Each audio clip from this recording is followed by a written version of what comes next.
sasakyan, yung ilaw ng sasakyan. Oh, Diyos ko Lord, oh. Ay. Pag pinatay ko yung ilaw ng sasakyan, ganyan.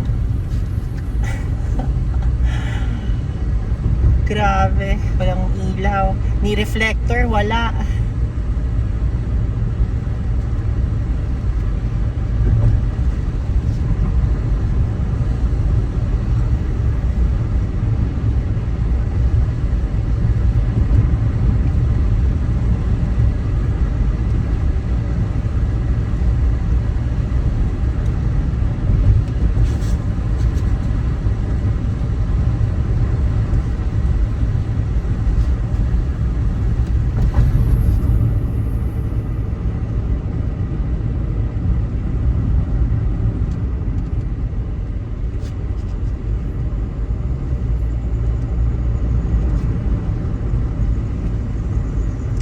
Grabe, ang bango ng hangin, sariwang sariwa.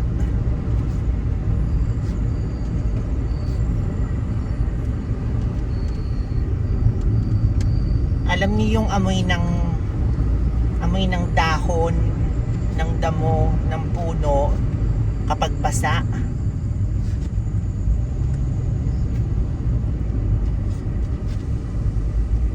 Amoy dew. Mountain Dew. Hindi Mountain Dew na soft drinks ha, yung Mountain Dew na tinatawag.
Paakyat na naman tayo ng bundok.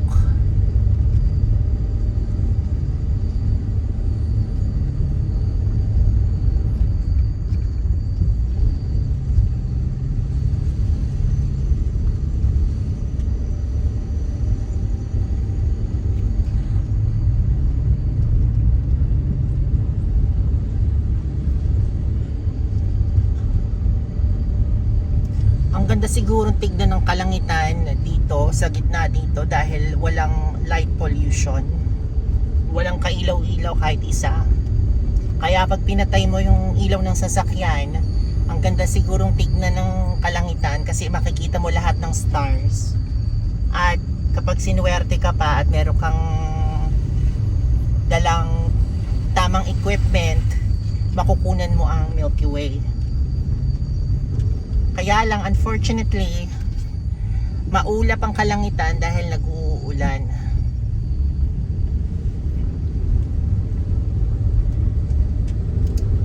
So, ni isang star, wala kang makita.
Nagulat ako, kala ko spaceship.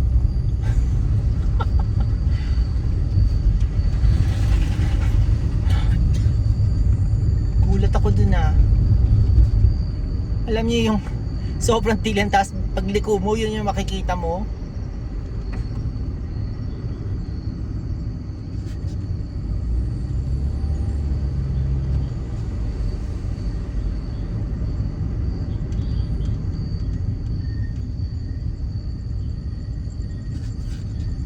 Sobrang dilim. Tapos wala pang mga linya-linya yung daan. Ala. Okay. Ang hirap pag walang ang hirap pag hindi pinturado ang kalsada. Ang hirap kapag hindi nakapintura ang kalsada. Hindi mo makita kung saan siya papunta.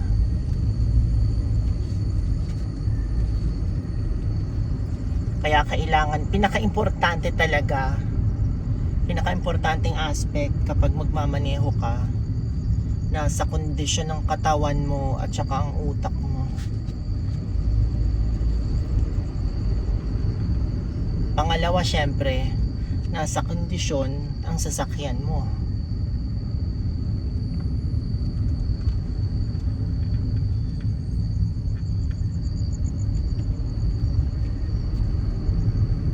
Kung hindi ka naman nagmamadali, dahan-dahan lang sa pagmamaneho. Oh God. Ganyan. Pag may nakakasalubong akong ganyan, nabubulag na ako, wala na akong makita. Kaya imbis na salubungin ko, tumitigil na lang ako. Tapos pinababayaan ko silang dumaan muna.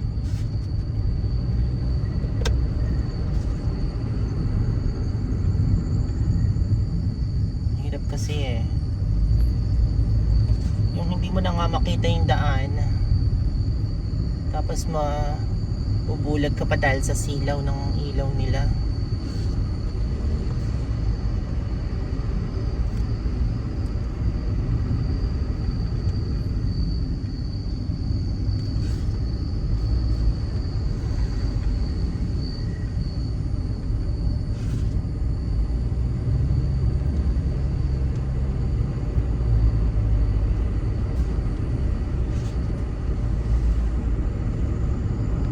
Ma-fog dito oh.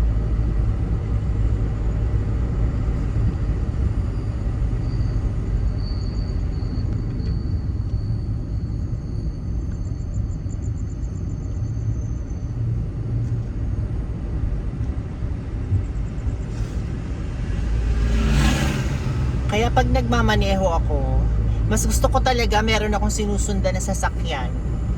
Kasi nakikita ko kung kakaliwa ba, kakanan, or kung may lubak, makikita mo magsuslow down sila. Pag ganito, tapos walang guide na pinturi yung daan, mahirap. Pero ginusto natin to, kaya panindigan natin.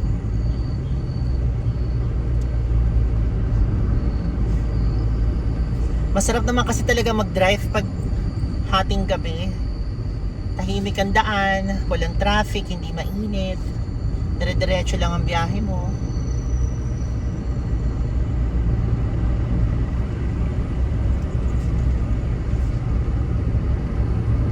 Mas gamay ko talagang bumabiyahe ng ganitong oras.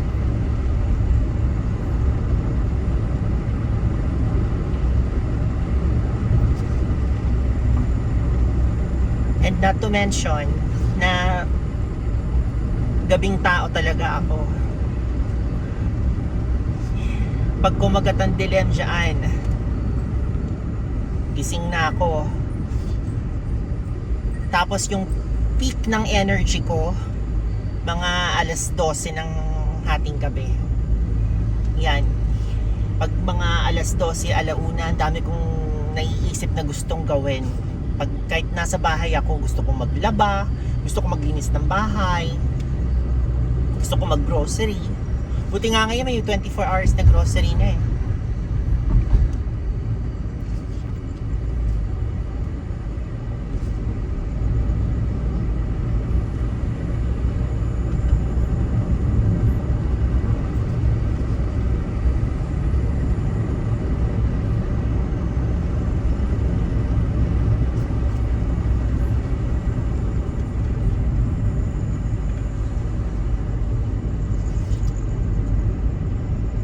Okay, feeling ko wala na tayo sa bundok. Nandito na tayo sa Patag ulit.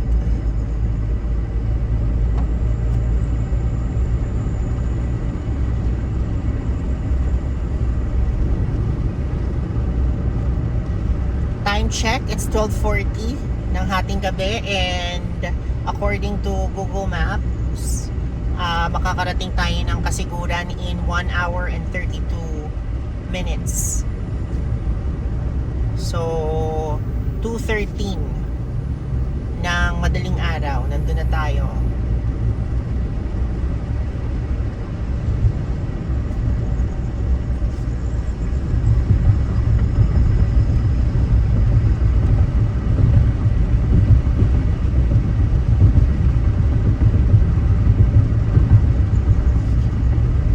Hindi ko first time pumunta ng Aurora. This is actually my second time. Nung first time na nagpunta ako ng Aurora, nagpunta kami ng Baler, and medyo meron akong maiksing vlog din. Hanapin nyo na lang dyan sa mga past videos na in-upload ko. Kasama kong pumunta ng Baler noon is si mami ko at saka si Attorney Bruce Rivera. May his soul rest in peace. So, tatlo kami nagpunta ng Baler. Masaya din yung trip na yon kasi doon na lang kami nakita sa Baler ni Attorney. So, ang kasama ko sa sasakyan, si mami ko. Super na-enjoy namin yung biyahe na yon. And for the longest time, gustong-gusto ko talagang makapunta ng Kasapsapan Beach ever since napanood ko yung vlog ni J4. Kung hindi nyo kilala si J4, motovlogger siya sa YouTube. Hanapin nyo na lang and i-follow nyo kasi magaling siyang mag-vlog ng kanyang mga moto adventures. So, nung nakita ko yung video niya, nainggit ako, sabi ko gusto ko rin mapuntahan yon. Pero mag-iisang taon na yata hindi ako makapunta-punta, hindi ko mahanap yung right timing na para pumunta ng Kasiguran kasi nga malayo, at saka alam niyo naman may trabaho din ako. Pero since it's August at summer break sa school na pinagtatrabahuan ko, sabi ko, today is the day. This is the right time na para pumunta ako doon. Pero hindi ko pa din, may mga lessons ako na mangilan-ngilan. Hindi ko na lang kinancel. So, kahapon, nung nasa Bamban ako, nag-camping, meron akong 3 lessons. Ginawa ko pa rin siya. Nagturo pa din ako. So, hindi kasi madali na magturo online kapag nasa campsite ka, kasi syempre yung ibang campsites walang internet, yung may mga internet naman minsan mahina, kaya hindi ko po pwedeng pagsabayin. Although, well, technically pwede ko siyang pagsabayan, kaya lang mamimili ako ng lugar na pupuntahan ko na kailangan ang internet ko or ang connectivity ko is malakas. Pero since August nga at wala akong masyadong lessons, pa isa-isa, 2 okay lang yan, manageable yan. Pero kasi on a regular day, ang tinuturuan ko minsan 8, minsan 10. Pag sobrang busy talaga, pag peak months, umaabot ako ng 12, 14. Eh pag ganun nakadami, parang hindi mo na rin ma-enjoy yung bakasyon mo.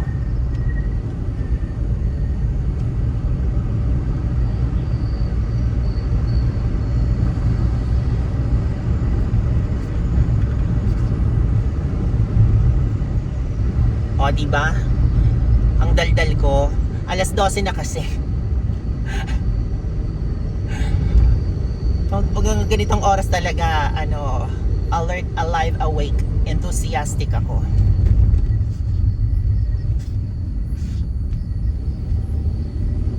Pag nag-umpisa ng sumikat ang araw at saka yung katinikan ng araw, nanghihina na ako. Bumabagsak na yung energy ko.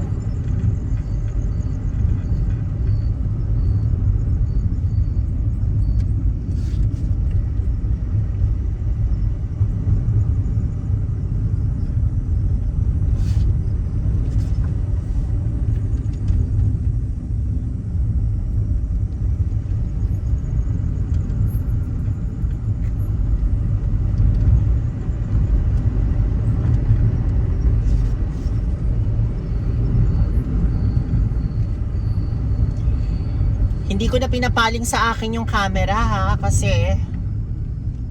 pag pinaling ko sa akin yung camera, hindi nyo rin naman ako makikita dahil madilim, at ayoko din naman gumamit ng ilaw para lang makita nyo ako, tapos madidistract ako ng ilaw dahil kailangan ko ng full attention sa pagdadrive ko.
Parang walang katapusan yung kalsada.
natin ang puwet ko.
dilimdilimand.com.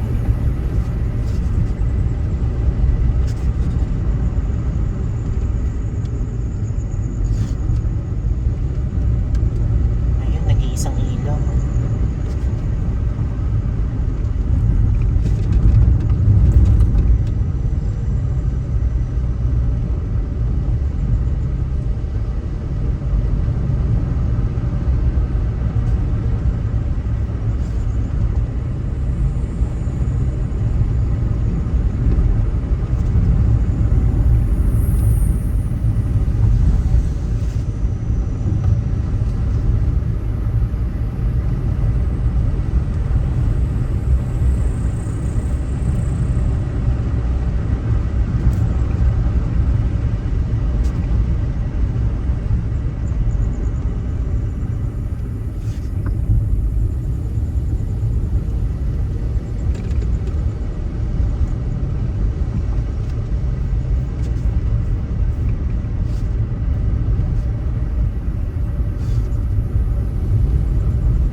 Ano kaya pakiramdam ng manirahan sa ganitong lugar, ano?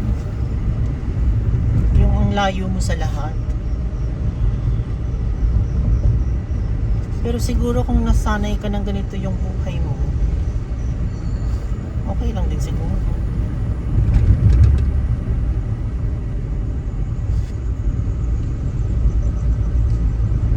kasi lumaki ako sa Mandaluyong. Tapos lumipat ako ng Cavite. So, nung medyo bata-bata ako, syempre kahit naman sino, no, pag bata ka, gusto mo nasa city ka. Lalo na ako, tumira ako sa Tokyo. So, talagang city talaga. Na nandyan lahat. Tapos, ma-nightlife pa ako nun. Nung bata ako. Every weekend, hindi pa pwedeng hindi ako pupunta sa mga club, sa mga bars. So, kailangan talaga nasa city center ka nakatira pag ganun. Nung medyo nagkaedad na ako, parang hinahanap ko yung medyo hindi na sa city. Yung medyo tahimik na, tapos yung mga kakilala mo yung mga kapitbahay mo. Kasi pag sa city ka nakatira, usually di ba hindi mo naman kilala yung kapitbahay mo. Lalo na pag sa kondo kayo nakatira, hindi naman nipapansinan. So hinahanap ko yung parang yung mga may pagka-rural life. Tapos yung pwede kayong maghiraman ng suka at saka toyo ng kapitbahay mo. Kaya lumipat ako ng Cavite. 2008, paglipat ko dyan sa tinitira namin, underdeveloped pa siya. Wala, parang ganito nga yung kalsada namin, wala pang walang ilaw sa sa daan eh. Madilim as in. Tapos wala kahit kailangan mo pang lumayo para mag-grocery. Naalala ko ang grocery lang namin noon, Robinsons. From 2008 to 2024, grabe na yung pag-develop niya. Sa bawat kanto yata merong grocery. Bawat kanto may 7-Eleven, may Alphamart. So ibang-iba na talaga, tas traffic grabe na rin. Pero yung mga ganitong lugar, parang malayo naman yatang ma-develop yung mga ganito.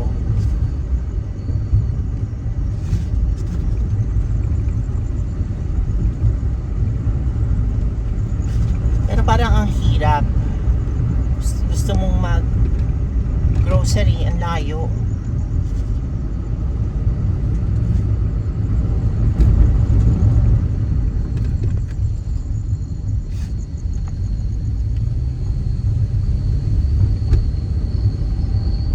Pero imaginein mo noon tahimik. Wala kang maingay na kapitbahay. Hindi ka na mong problema, napupuyat ka dahil may nagvi-video ke.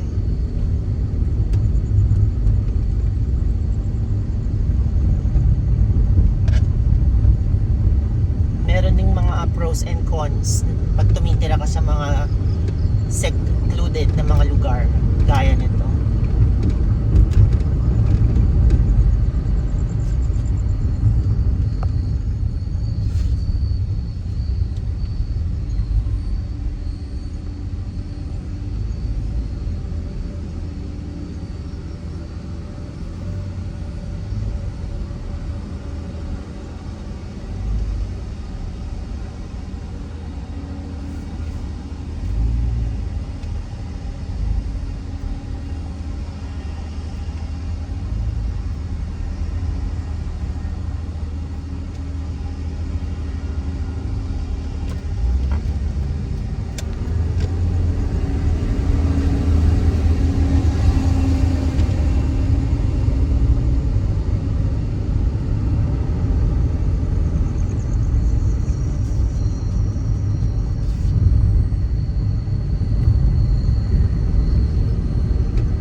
Ayan, yung kalsada dito maganda, mayroong reflectors.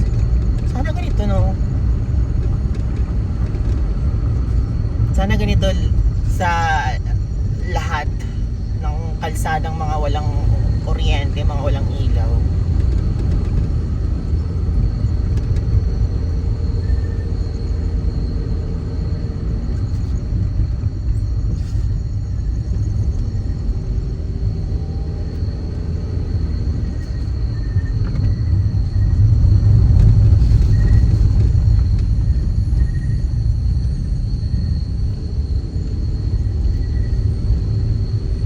Okay, ladies and gentlemen, nakakita naman po tayo ng bundok.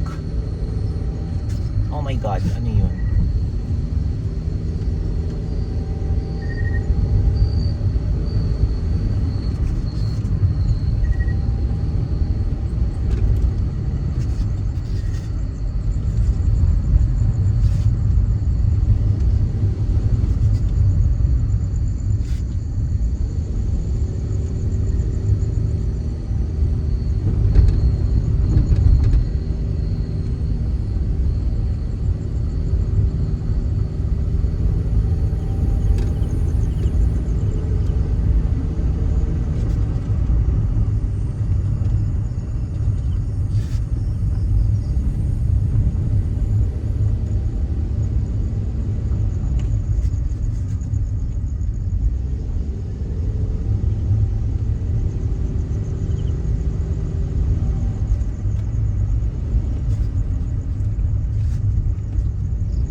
Dahil mo palang bundok na tatawirin bago ka makarating ng kasiguran.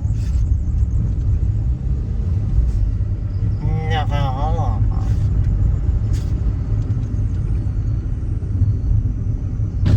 Oh. Help.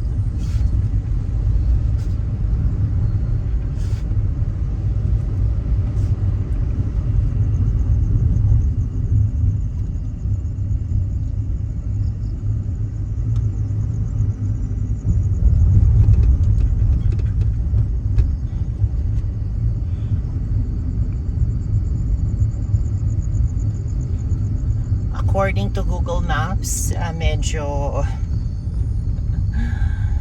pasigsag ang dadaanan natin.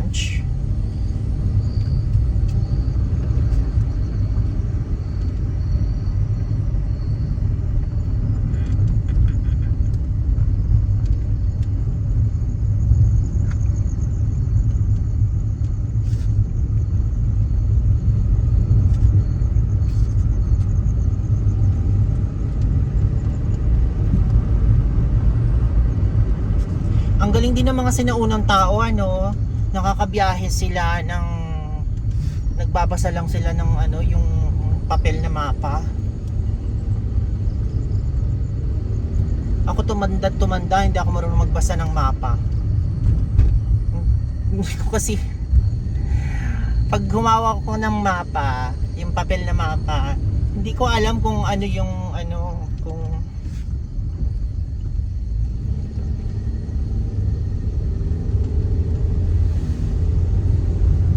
siraan. Hindi ko alam kung alin yung itaas at yung ibaba. Kasi 'di ba merong north, south, ganyan.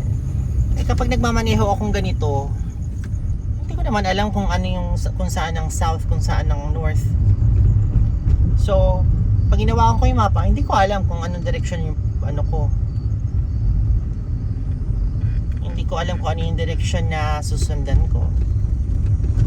Pero dahil sa technology, nowadays meron tayong Waze, merong Google Maps, napakadali ng bumiyahe. Pero kailangan pa din ng common sense minsan. Kasi Google Maps o kaya minsan Waze, kung ano-ano din yung tinuturo sa yung daan. Kaya kailangan din gamitan ng common sense and at the same time yung ano, yung sarili mong judgment at makikinig ka din sa instinct mo kung tama ba yung daang tinuturo sa'yo o hindi. And like I always say, hindi naman din masamang magtanong kung meron kang mapagtatanungan.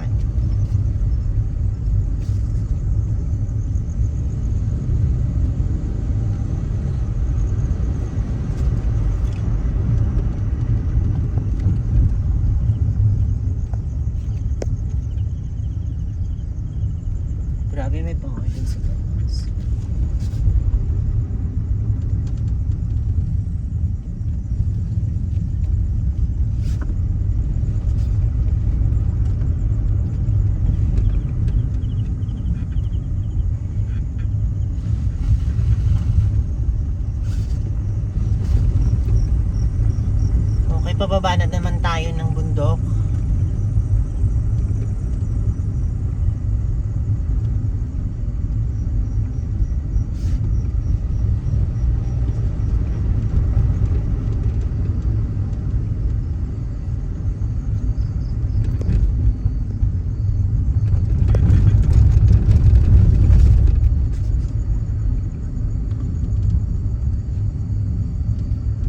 Ay, wala na yung reflectors.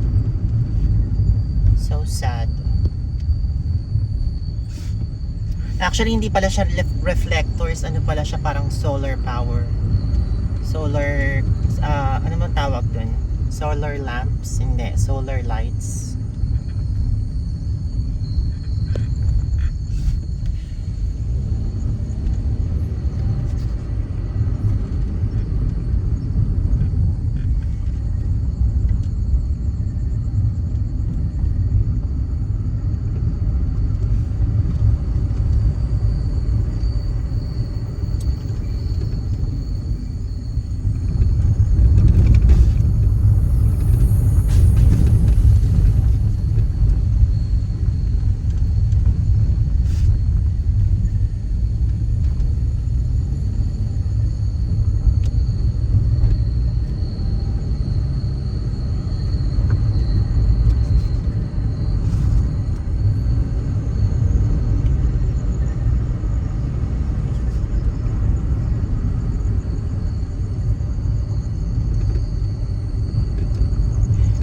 Ang dami laging nagtatanong, ang daming namamangha, ang daming nagtataka kapag nalalaman nila na madalas akong bumiyahe mag-isa.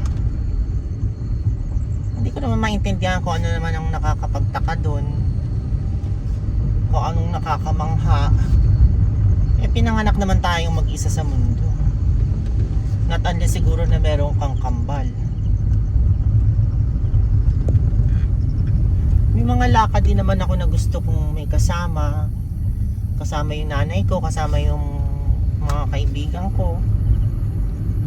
Pero may mga lakad din ako na gusto kong mapag-isa. Gusto ko ako lang.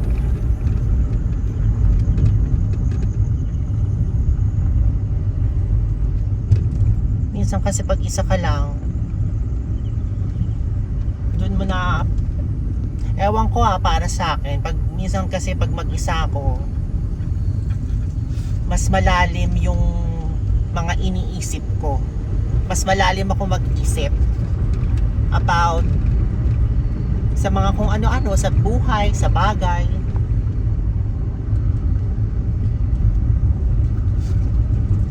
Mas malalim kong napag-iisipan ko ano yung mga importante para sa buhay ko, kung ano yung mga gusto ko pang gawin sa buhay ko, kung ano yung mga paplanuhin ko pa.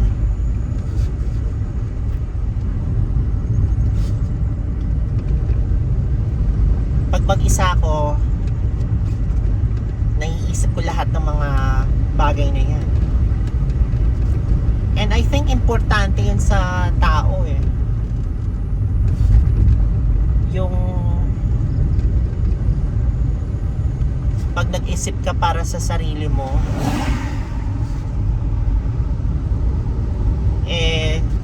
malalim, para maintindihan mo yung sarili mo, maintindihan mo din kung ano yung gusto mo at kung ano yung ayaw mo, kung ano yung importante at yung hindi.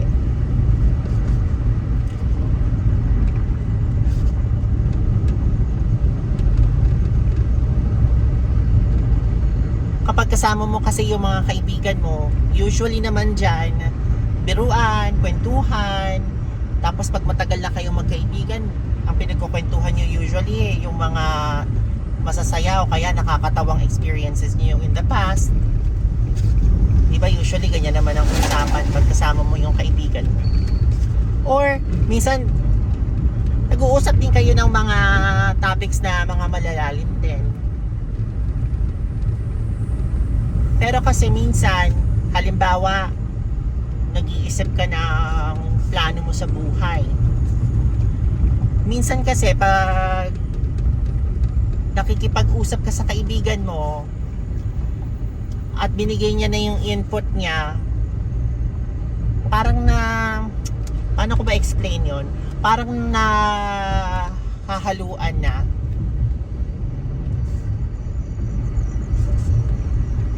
Nai-impluwensyahan. Yon yung word na hinahanap ko. Pag kausap yung kaibigan mo at i-share mo yung plano mo sa buhay at nagbigay siya ng sarili niyang opinion about doon, nai-impluwensyahan na niya yung dapat na sarili mo lang dapat yung magdi-decision sana.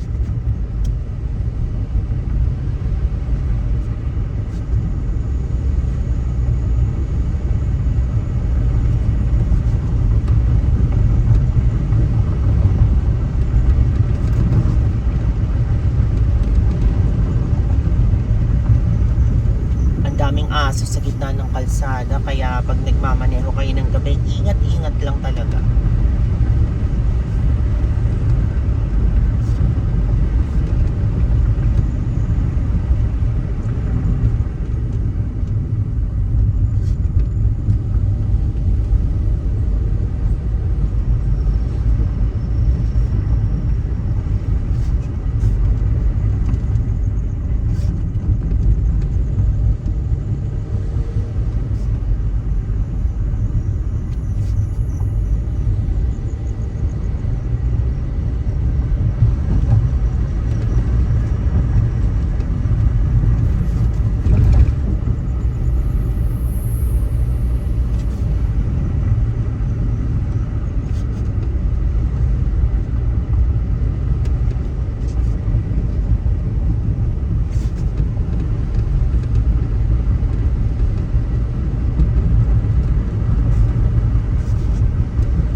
Pagtapos siguro ng biyahe kong ito, matagal-tagal na naman akong mananahimik sa bahay.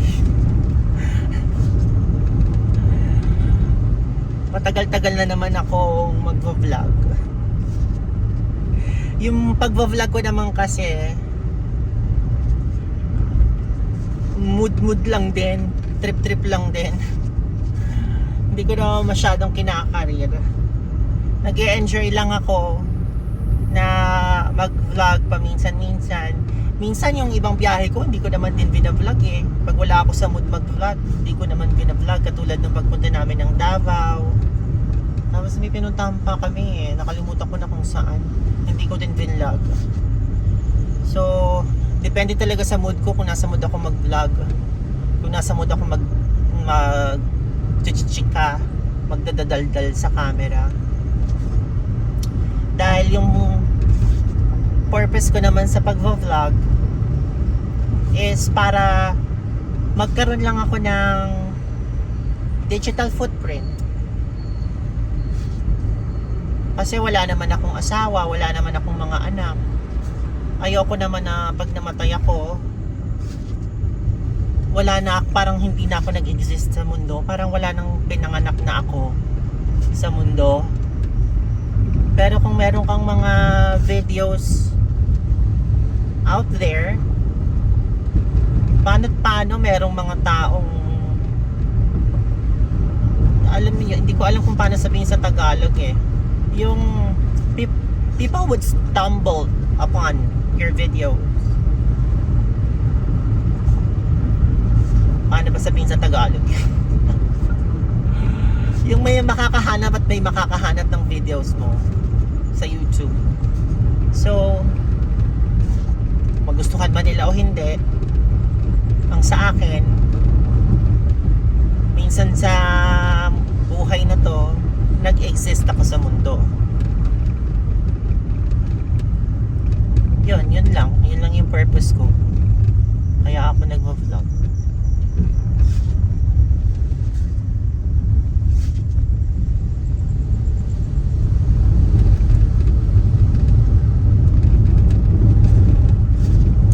Kahit nga yung mga sikat na tao di ba? Yung mga artista, yung mga Hollywood stars 50 years ago, 60 years ago, 70 years ago, wala nang nakakakilala sa kanila sa henerasyon na to. Kahit gaano ka kasikat, mababaon at mababaon ka sa limot. Darating at darating ang panahon, wala nang nakakakilala sa'yo, ultimong mga kamag-anak mo. Dahil yung kaapu-apu-apuhan mo, hindi ka nakilala kung sino ka.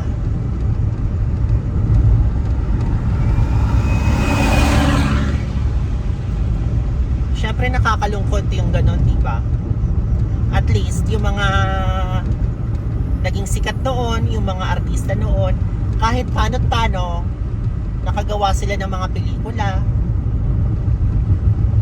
Pag pinanood yung pelikula nila ng henerasyon ngayon, hindi man sila kilala or hindi man sila kilala,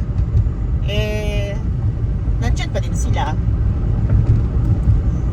So, ganun yung ganun lang yung konsepto ko ng paggawa ng video. Hindi yung video itself yung concept pero yun yung yun yung not concept. Yun yung rason ko kung bakit ako nagvo-vlog. Gusto ko lang may maiwan na digital footprint. Para naman masabi na minsan may isang Eric ang pinanganak sa mundo. And I existed.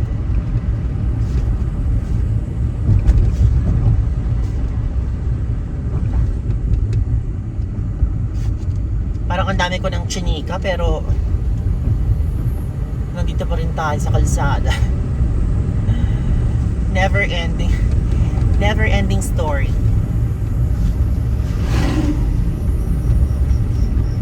Time check, it's 1:19 ng hating gabi. And according to Google Maps, 58 more minutes, 44 kilometers more until we reach Kasiguran.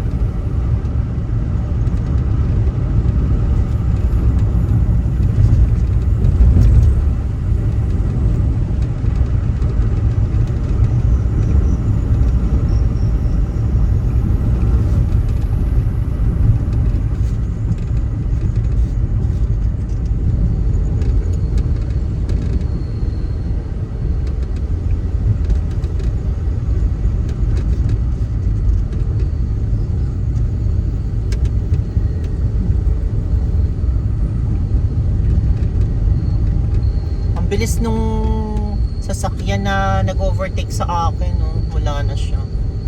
Siguro taga dito yung kaya kabisado niya yung kalsada.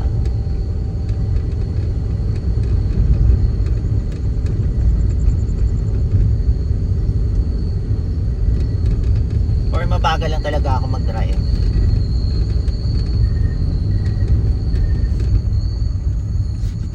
Average speed ko 40 kilometers lang eh.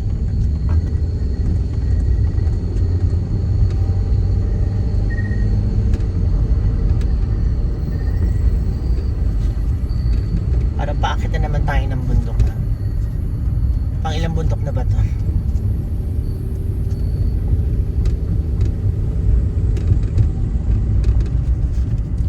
Nung bata ako, kapag sinasabi ng driver or kaya kung sino man yung nagmamaneho na pagod sila Nagtataka ako kasi iniisip ko bakit nila sinasabing napagod sila sa pagdadrive, nakaupo lang naman sila. Ngayong ako na ang nagdadrive, naiintindihan ko na nakakapagod din siya talaga.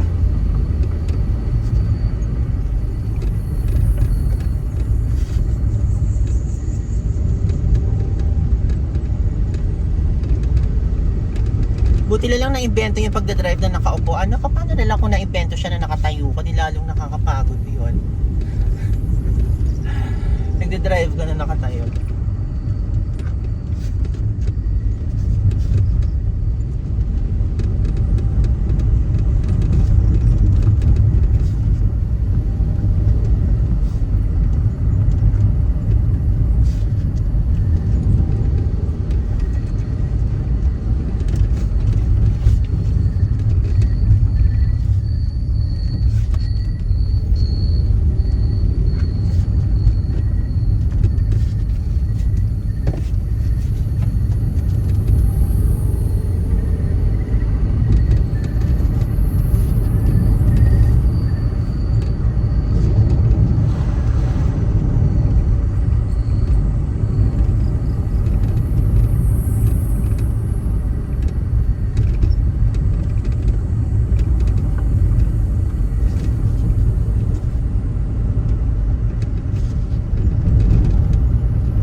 Pantabangan kanina,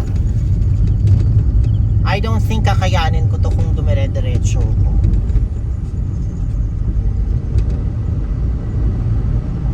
Sa tindi ng antok ko kanina, tapos ganito ang pagka-zigzag niya. Yes, gaday. Baka hindi tayo umabot sa pupuntahan natin daw.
medyo malakas ang signal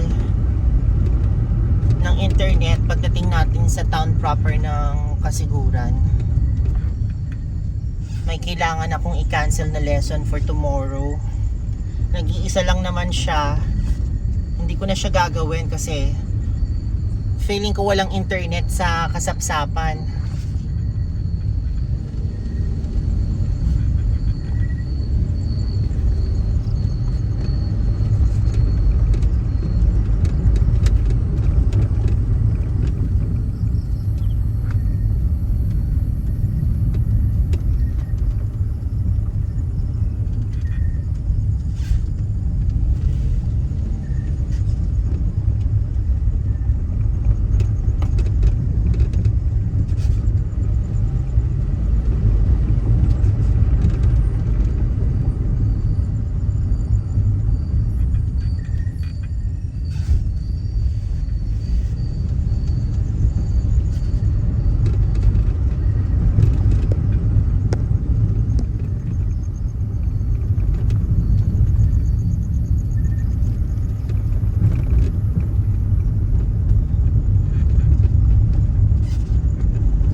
Sharp curve ano.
Grabe, may mga taong gising din eh, no?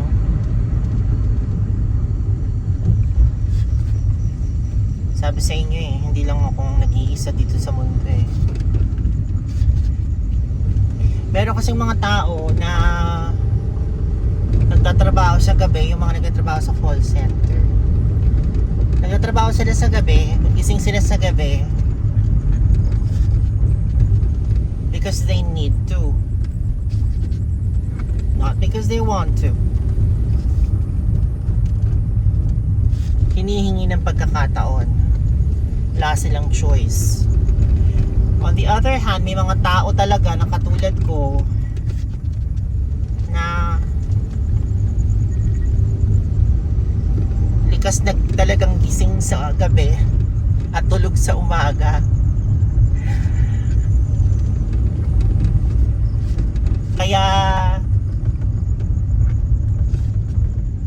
hindi ko alam ha kung, kasi ever since na nagtrabaho ako, panggabi na talaga ako eh. Lahat ng trabaho ng panggabi yan ang naging linya ko. So hindi ko alam kung nasanay na lang ba yung katawan ko ng ganun na hindi na ako makabalik sa normal, or sadyang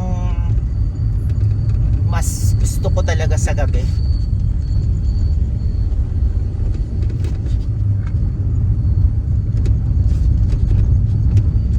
Pero pag nakakakita ako ng mga tao na pwede naman silang matulog na, anong oras na, mag-aalas 2 na, pero nasa labas sila ng mga bahay nila, nagsa-cellphone. Mga ano talaga, mga nocturnal talaga.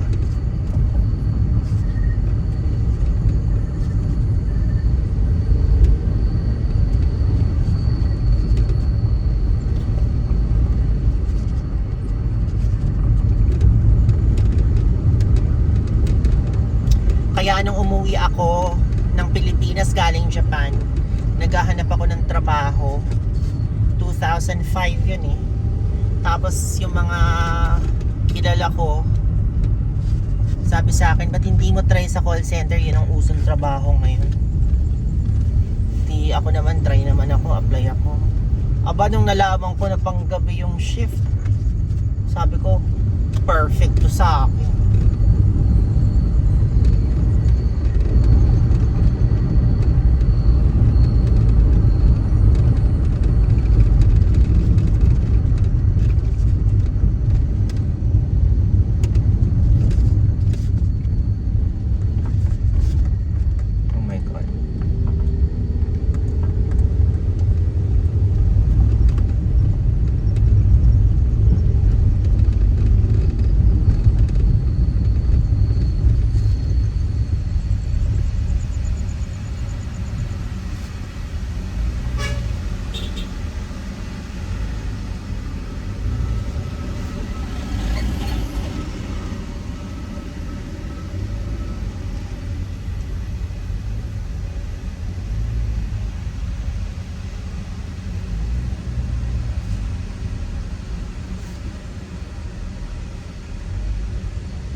Siguro kung sinama ko mami ko dito, hindi niya kakayanin.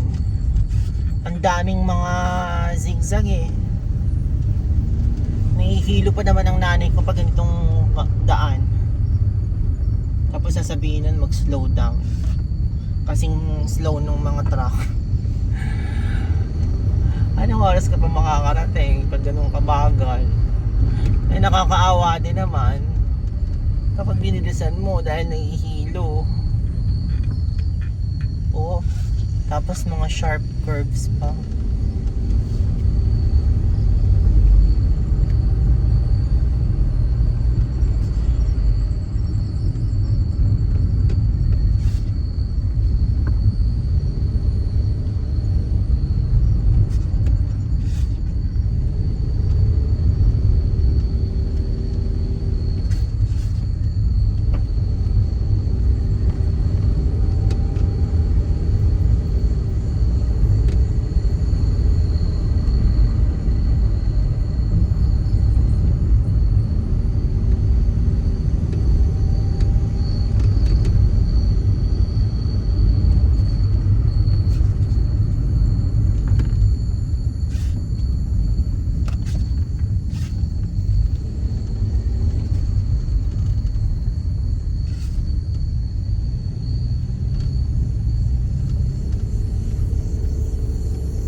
Okay, stop ko muna ang pag-video ha. Dahil gusto ko magpatugtog ng sounds. Dahil ako'y nabuburyong. 44 minutes na lang nandun na tayo. So, I'll see you when we get to Kasiguran. Laters!